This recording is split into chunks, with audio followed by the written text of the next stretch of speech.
My parents laughed and said, "My sister will only be staying at my house for a while." I stood up and said, "How funny, I haven't lived here in 6 weeks." My mother's voice shaken. "Wait, so where exactly have you been staying?" The silence that followed my words was so thick you could have cut it with a butter knife. I watched as the color drained from my mother's face, her coffee mug trembling in her hands. My father's newspaper crumpled slightly as his grip tightened, and my sister Jessica looked between us all with growing confusion. "What do you mean you haven't lived here in 6 weeks?" Mom's voice was barely above a whisper. I couldn't help but smile, though it wasn't a pleasant one. 6 weeks of careful planning. 6 weeks of watching them live in their bubble of ignorance, and finally, the moment of truth had arrived. "Exactly what I said, Mom. I moved out 6 weeks ago. You just never noticed." The story really begins 3 months ago when my golden child sister Jessica announced she was getting divorced from her husband Mark after only 8 months of marriage. The reason, she'd been having an affair with her personal trainer, Derek, and Mark had finally discovered the truth. But of course, in typical Jessica fashion, she managed to spin it as Mark being emotionally unavailable and not supportive of her fitness journey. Our parents, David and Linda Thompson, ate it up like gospel. "Poor Jessica," they said. "She deserves so much better. She needed their support during this difficult time. Never mind that she destroyed her marriage through infidelity, or that Mark had been nothing but loving and generous to her throughout their relationship. I'm Teresa, by the way. The older daughter, the responsible one, the one who'd been living in the family home at 26 to help with the mortgage payments after Dad's construction business took a hit during the pandemic. I'd been paying $1,500 a month in rent to my own parents, plus helping with groceries and utilities. It was supposed to be temporary, just until I saved enough for a down payment on my own place. But when Jessica's marriage imploded, suddenly my temporary arrangement became a problem. "Teresa, honey," Mom had said that fateful day 3 months ago, "Jessica is going through such a hard time. She needs to come home for a while to get back on her feet." "Okay," I'd replied, looking up from my laptop where I was working on my graphic design projects. "The guest room is available." Mom shifted uncomfortably. "Well, actually, Jessica has so much stuff, and you know how small that guest room is. Plus, she'll need the privacy to heal from this trauma." My stomach dropped. "Are you asking me to give up my room?" "It's just temporary, sweetheart. Maybe you could take the guest room for a few weeks." A few weeks turned into a month and then 2 months. Jessica moved into my room, my sanctuary, and transformed it into her personal disaster zone. She threw out my houseplants, claiming they triggered her allergies. She rearranged all my furniture and complained that my queen bed wasn't comfortable enough for her sensitive back.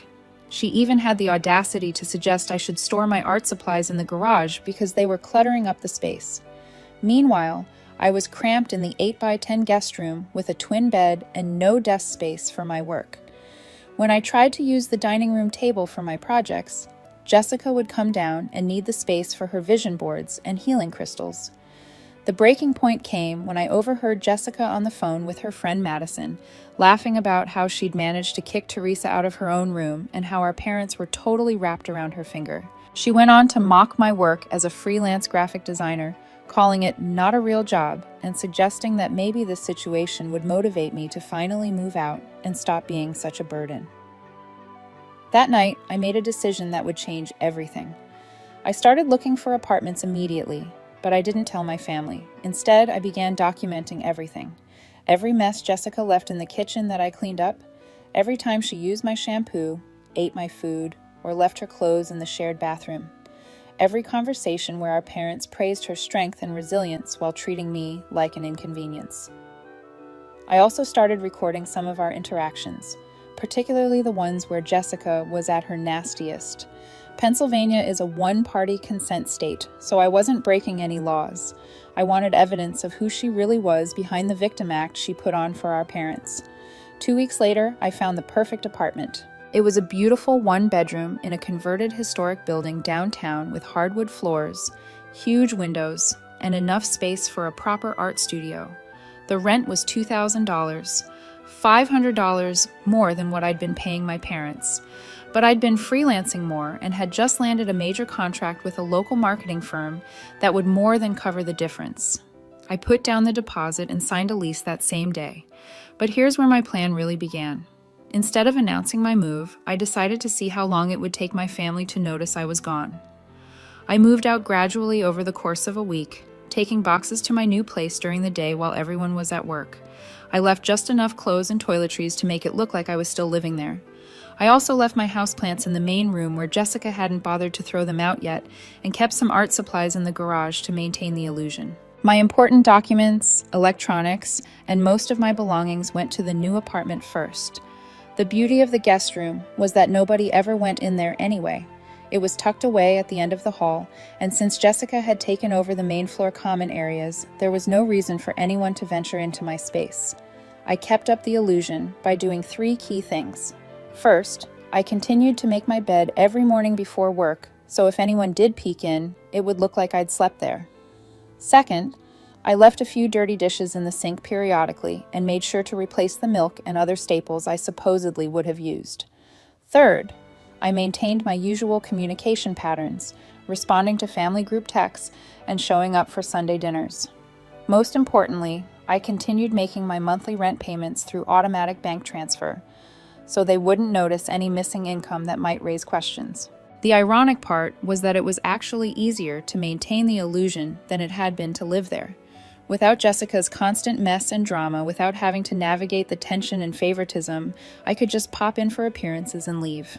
I was sleeping better, working more productively, and feeling happier than I had in months. My new apartment became my sanctuary. I had it set up with a separate entrance through the building's parking garage, which made it easy to come and go without neighbors noticing my unusual schedule. I set up my art studio in the second bedroom and started taking on bigger, more lucrative projects.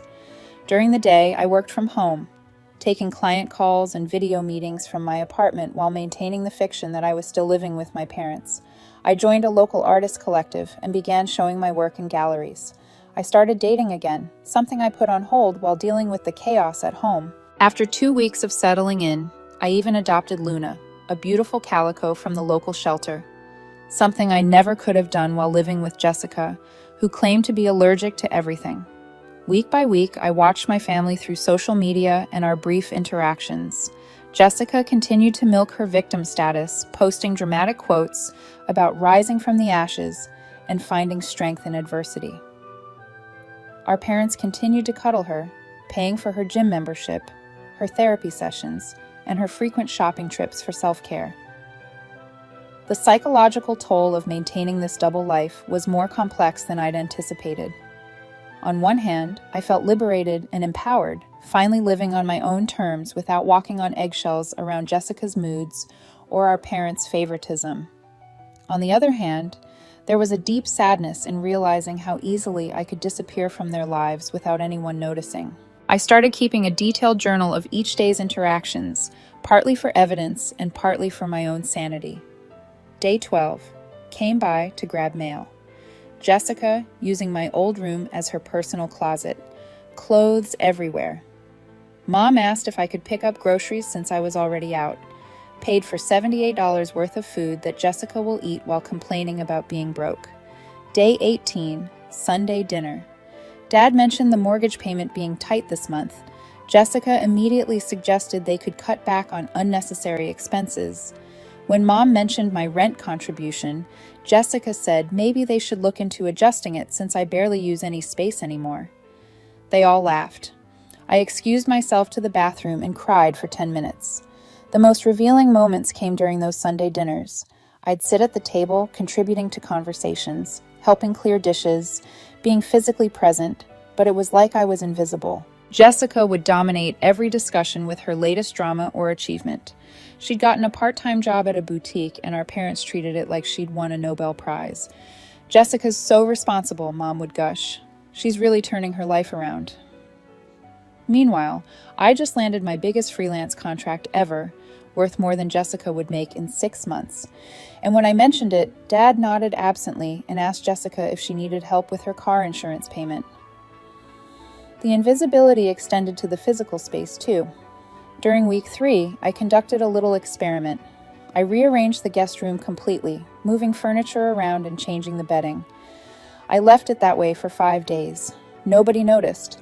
I could have painted the walls neon green and hung disco balls from the ceiling, and as long as I showed up for Sunday dinner acting normal, they would have remained oblivious. But the most painful realization came during week 4 when I overheard a conversation between my parents that I wasn't supposed to hear. I'd stopped by to grab some art supplies I'd forgotten, and they were in the kitchen discussing finances. "We really need to think about raising Teresa's rent," Dad was saying. "With Jessica's expenses and the house repairs coming up, we could use the extra income." "How much were you thinking?" Mom asked. "Maybe bump it up to $2,000. She's hardly ever here anyway, always working on those art projects, and it's not like she has any other options at her age."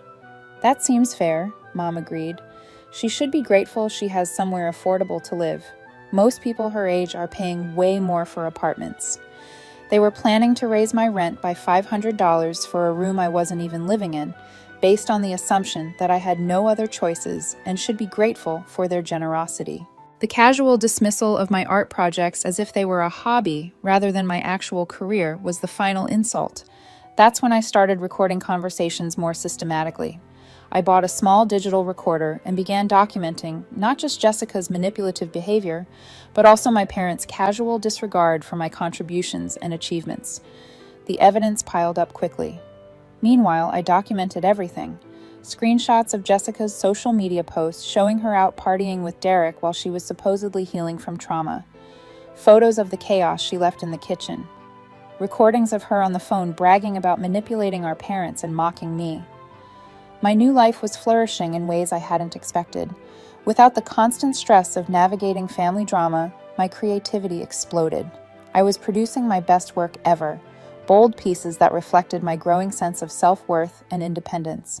The marketing firm I was contracting with offered me additional projects, impressed by both my artistic vision and my professionalism. I was making more money than I ever had, even after paying higher rent for my apartment. I also started building genuine friendships for the first time in years. Living at home had made it difficult to maintain adult relationships, especially when Jessica would monopolize any social gathering with her drama or make passive-aggressive comments about my friends. Now I had space to host dinner parties, art nights, and casual hangouts. My social life expanded beyond the suffocating bubble of family dysfunction. The artist collective I joined became a second family of sorts, one that actually saw and valued me. They celebrated my successes, offered support during challenging projects, and treated my work with the respect it deserved. When I told them about my living situation experiment, they were fascinated and supportive, helping me process the emotional complexity of what I was discovering about my family dynamics. "It's like you're conducting an anthropological study of your own family," my friend Maya observed during one of our coffee meetings. "But the findings have to be pretty painful." She was right. Each day brought new evidence of how little I mattered to them as an individual, how easily they functioned without my actual presence, as long as they believed I was still safely in my designated role as the responsible, invisible daughter. But the most damning evidence came in week 4 of my secret move. I'd stopped by to grab something I'd forgotten and overheard Jessica talking to Derek in my old room, which she was now calling her room. "I can't believe how easy this was," she was saying. "Teresa's such a pushover. And Mom and Dad are so desperate to help their precious baby girl that they don't even see how I'm playing them." Derek laughed. "What about Teresa, though? Isn't she pissed about getting kicked out of her room?" "Please," Jessica scoffed. "She's too pathetic to stand up for herself. Besides, this house is way too nice for someone like her. She should be grateful I'm teaching her some independence." I recorded every word. As the weeks passed, I watched my family's dynamics with fascination. Nobody questioned my absence at family movie nights because I was probably tired from work. Nobody wondered why they never saw me in the kitchen making breakfast because I was always rushing out early. I had changed my mailing address to a P.O. box to avoid any mail delivery issues and handled all my business correspondence through my apartment address. When I did show up for Sunday dinners, I parked a few blocks away and walked over, timing my arrivals for when everyone would already be gathered. They were so focused on Jessica's latest drama that I might as well have been invisible. It was during week 5 that I realized something that made my heart ache. My parents didn't actually miss me. They missed my rent money, my help with chores, my emotional labor, but they didn't miss me as a person. When I was there, I was just background noise. When I wasn't, they didn't notice the difference. That realization solidified my resolve for what I was about to do. I started planning the reveal carefully. I wanted maximum impact, maximum embarrassment, and maximum truth.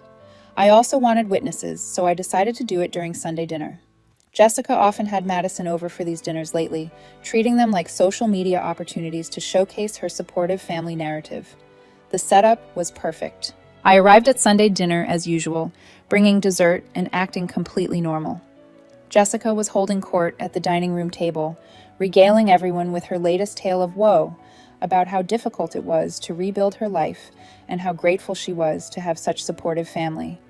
Mom was making sympathetic noises and offering to pay for another shopping therapy session. Dad was nodding along and suggesting they could help with Jessica's car payment this month. Madison was taking photos for Jessica's Instagram, helping to craft the perfect Blessed with Family post. That's when Mom made the comment that gave me the perfect opening. "Well, the good news is that Jessica will only be staying here for a while longer," Mom said with a laugh. "Just until she gets fully back on her feet." Jessica laughed too. "Yeah, and then Teresa can have her precious guest room back and stop being so grumpy about the whole situation." The table erupted in chuckles, like I was the unreasonable one for being displaced from my own room, like I was being childish for not embracing this temporary arrangement that had already lasted 2 months with no end in sight. That's when I stood up, smiled, and dropped my bomb. "How funny, I haven't lived here in 6 weeks." The laughter died instantly. You could have heard a pin drop in that dining room. I watched as confusion, then realization, then panic flashed across their faces. Mom was the first to speak, her voice shaking. "Wait, so where exactly have you been staying?" I pulled out my phone and showed them photos of my apartment. My beautiful, organized, peaceful apartment with my art studio and my cat and my actual life. "I moved out 6 weeks ago," I said calmly. "I have a gorgeous 1-bedroom downtown. Luna and I are very happy there." "Luna?" Dad asked weakly. "My cat. The one I could never have here because Jessica is allergic to everything except drama and manipulation." Jessica's face was turning red. "You moved out without telling us? That's so selfish, Teresa. What if we needed you?" I laughed. Actually laughed. "Needed me for what, Jessica? You took over my room. You dismissed my work. You mocked me to your friends. And you celebrated kicking me out of my own space. What exactly did you need me for?" "That's not, I never," Jessica started to stammer. "Oh, but you did." I pulled out my phone again and played the recording of her conversation with Derek. Her voice filled the dining room clear as day, talking about how easy it was to manipulate our parents and how pathetic I was for not standing up for myself. The silence that followed was deafening. Madison looked like she wanted to disappear into the floor. Dad was staring at Jessica like he'd never seen her before. Mom's face was cycling through about 12 different emotions. "Teresa," Mom finally said, "why didn't you tell us you were moving out?" "Because I wanted to see how long it would take you to notice," I said simply. "The answer is 6 weeks. 6 weeks of family dinners, group texts, and Sunday visits, and none of you realized I wasn't actually living here anymore." "But your room," Dad started. "You mean the guest room I was banished to? The one nobody ever goes into?" "Yeah, it's not that hard to make a bed look slept in when you're only maintaining appearances."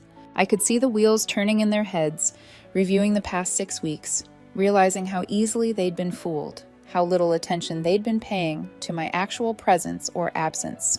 Jessica, meanwhile, was in full damage control mode. "Teresa, you're blowing this way out of proportion.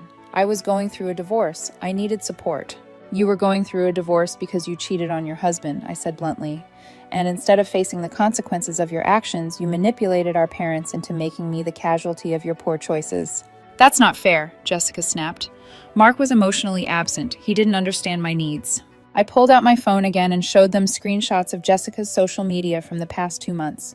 Pictures of her out partying, expensive purchases, spa days, and multiple photos with Derek, the personal trainer she'd been cheating with. "This is what healing from trauma looks like?" I asked, scrolling through the images. "Because it looks a lot like a woman who destroyed her marriage and then convinced her parents to subsidize her party lifestyle." Madison finally spoke up, her voice small. "Maybe I should go." "No, stay," I said firmly. "You're part of this too. You've been helping Jessica craft this victim narrative, encouraging her entitlement, and participating in mocking me behind my back. You should witness the consequences." I turned back to my parents, who were looking increasingly uncomfortable. "Do you want to know what the really sad part is?" I continued. I've been paying $1,500 a month to live here, plus groceries and utilities. Even after I moved out, I kept paying rent so you wouldn't get suspicious and ruin my experiment. I've been helping with housework during my visits, contributing to family expenses, and providing emotional support. But the moment your golden child needed something, I became disposable. Teresa, that's not true, Mom protested weakly. Isn't it? I challenged. When's the last time you asked about my work, my art, my life? When's the last time you celebrated one of my achievements or offered to help me with anything? I landed that major Patterson creative contract 2 months ago that allowed me to quit my day job and focus on my art full time. Did you know that? The guilty looks on their faces told me everything I needed to know. I didn't think so, but you know every detail of Jessica's self-created drama, don't you? You know about her gym membership, her therapy sessions, her shopping needs, her emotional state minute by minute. Jessica stood up abruptly, her chair scraping against the floor. I don't have to listen to this. You're just jealous because Mom and Dad love me more. The words hung in the air like a toxic cloud. Even Madison looked shocked that Jessica had said it out loud. There it is, I said quietly. The truth. Finally. Mom looked stricken. Jessica, that's not... We don't love anyone more. Don't you? I asked. Because your actions for the past 2 months have said otherwise. You've prioritized Jessica's comfort over my living situation. You've subsidized her lifestyle while I've been contributing to this household. You've coddled her through the consequences of her own poor choices while treating me like an inconvenience. I gathered my purse and stood up. But here's the thing. I don't need you to love me more. I don't need you to choose me over Jessica. I just needed you to see me, to value me, to treat me like I mattered. And you couldn't even manage that. Teresa, wait, Dad said, finally finding his voice. We can fix this. Jessica can move back to the guest room. Can she? I asked. Because Jessica just told you that you love her more. She just admitted that this whole thing was about establishing dominance over me. Are you really going to ask her to give up what she's claimed as hers? I looked at Jessica, whose face was a mask of fury and panic. Besides, it's too late. I don't want to live here anymore. I've seen who you all really are when you think I'm not watching. I've heard what you really think of me. I've witnessed the family dynamic when you believe I'm safely tucked away and not listening. I walked toward the door, then turned back one more time. Oh, and Mom, Dad, since Jessica just publicly admitted that you love her more, and since you were planning to raise my rent to $2,000 anyway for a room I haven't slept in for 6 weeks, I assume this makes everything easier for everyone. You get Jessica's happiness, and I get my independence. The financial implication hit them like a slap. $1,500 a month gone, plus my contributions to groceries and utilities. I could see Dad doing the mental math, realizing how much my absence was going to cost them. And Jessica, I said, looking directly at my sister, enjoy explaining to Derek why you're back to living with Mommy and Daddy. I'm sure that's really attractive to a man who's already proven he likes women who cheat. I left them sitting there in stunned silence and drove back to my beautiful, peaceful apartment where Luna was waiting for me with purrs and headbutts. The aftermath was swift and predictable. Within hours, I had texts from all of them. Mom alternated between guilt and anger, demanding to know why I deceived them and then pleading for me to come home so we could work this out. Dad focused on the practical, asking if we could discuss the financial arrangement and whether I'd consider helping out with expenses even if I didn't live there. Jessica's messages were pure venom, calling me manipulative, selfish, and cruel for ambushing her in front of Madison. I responded to none of them that night. Instead, I ordered Chinese food, opened a bottle of wine, and worked on a new painting while Luna supervised from her perch on my easel. The next few days brought more messages, phone calls, and even a visit from Mom, who showed up at my apartment after somehow getting my address from my emergency contact information at work. Teresa, honey, we need to talk, she said when I opened the door. Do we? I asked, not inviting her in. This has all gotten out of hand. Jessica is devastated. She's been crying for days. Jessica is devastated that her manipulation tactics were exposed and recorded, I corrected. She's devastated that she can't play victim anymore now that everyone knows the truth. She made a mistake. Teresa, she's young and going through a hard time. She's 24, Mom. I'm 26. Stop treating her like a child and me like I'm disposable. Mom's face crumbled. We don't think you're disposable. We love you. You love the idea of me. You love having a responsible daughter who helps with expenses and doesn't cause drama, but you don't actually see me or value me as a person. That's not true. I sighed and finally invited her in, mainly because my neighbors were starting to stare.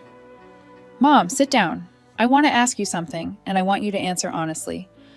She perched nervously on my couch, looking around at my apartment with surprise, as if she couldn't believe I was capable of creating such a beautiful, organized space. What's my favorite color? I asked. Blue? Green? What kind of art do I specialize in? Graphics, design, mixed media, paintings, and digital illustrations. What's the name of the marketing firm I'm contracting with? I don't... Patterson Creative? What's my middle name? She stared at me, speechless. It's Elizabeth, Mom. Elizabeth, after your mother. You chose it. The silence stretched between us as the reality of how little she actually knew about me sank in. Now, let me ask you about Jessica, I continued. What's her favorite color? Pink, she answered immediately. What's her favorite restaurant? That Italian place downtown, Marcello's. What's the name of her gym? Fitness First on Maple Street. What's her middle name? Rose, after my grandmother. I nodded. You see the difference? Mom started crying then, quiet tears that she tried to wipe away quickly. Teresa, I'm sorry, I didn't realize. You didn't realize because you didn't want to. It was easier to take me for granted, to assume I'd always be there, always be reliable, always be the one who didn't need anything. What can we do to fix this? I don't know if you can, Mom. Trust isn't something you can just apologize back into existence. She stayed for another hour and I showed her around my apartment, my art studio, introduced her to Luna. I could see her struggling to reconcile this version of me, this independent, successful, creative person, with the background character I'd been in her mind. When she left, she hugged me tightly and promised things would be different. I wanted to believe her, but I'd learned not to hold my breath. The real test came 2 weeks later when Jessica's latest crisis erupted. Derek had broken up with her, apparently deciding that a woman who cheated on her husband and was living with her parents wasn't the catch he thought she was. Jessica was predictably devastated and demanding all of our parents' attention and resources to help her through this new trauma. I got the group text at 2 a.m. Teresa, Jessica really needs us right now. Can you come over? She's talking about the guest room again, just temporarily, while she processes this setback. I screenshotted the message and sent it to my group chat with my new friends from the Artist Collective, along with the caption, 6 months later, still asking for the guest room. Then I turned off my phone and went back to sleep. The next morning brought a flurry of missed calls and increasingly frantic messages. I finally responded around noon. Jessica is an adult who created this situation through her own choices. She needs to face the consequences and figure out her own housing situation. I will not be coming over, lending money, or providing emotional support for problems she brought on herself. The backlash was immediate and intense. I was selfish, cold-hearted, cruel. I was abandoning my family in their time of need. I was holding grudges and being vindictive, but I held firm, and something interesting happened. Without me there to serve as Jessica's safety net and our parents' scapegoat, the family dynamic began to shift. Dad started asking harder questions about Jessica's choices and her plans for independence. Mom began to see through some of Jessica's manipulation tactics without me there to absorb the manipulation meant for me. Most importantly, they started reaching out to me as a person rather than as a resource. Mom asked about my art and actually listened to my answers. Dad inquired about my business and offered to help me network through his construction contacts who might need design work. It wasn't perfect and it wasn't immediate, but slowly, gradually, they began to see me. 6 months after my dramatic revelation dinner, I had my first solo art show at a local gallery. I sent my family an invitation, not sure if they'd come. They all showed up. Even Jessica, looking subdued and genuinely remorseful for the first time in memory. "Your work is incredible," Jessica said quietly, standing in front of my favorite piece, a mixed media painting about invisible women becoming visible. "I never knew you were this talented." "You never asked," I replied, but without the venom that would have been there months earlier. "Teresa," she continued, "I owe you an apology, a real one. I was selfish and manipulative, and I treated you terribly. I convinced myself that you were stronger than me, that you didn't need support like I did, but really, I was just taking advantage of your kindness. I studied her face, looking for signs of manipulation, but she seemed genuine. "I've been in actual therapy," she added. "Not the kind where I complain about everyone else being the problem, but the kind where I have to look at my own behavior. It's been enlightening." "I'm glad you're getting help," I said carefully.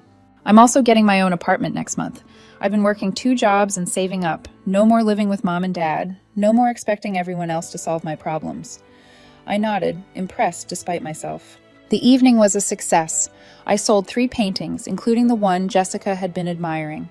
My parents bought it and asked if they could hang it in the living room. "Are you sure you want a constant reminder of how you made one daughter invisible?" I asked.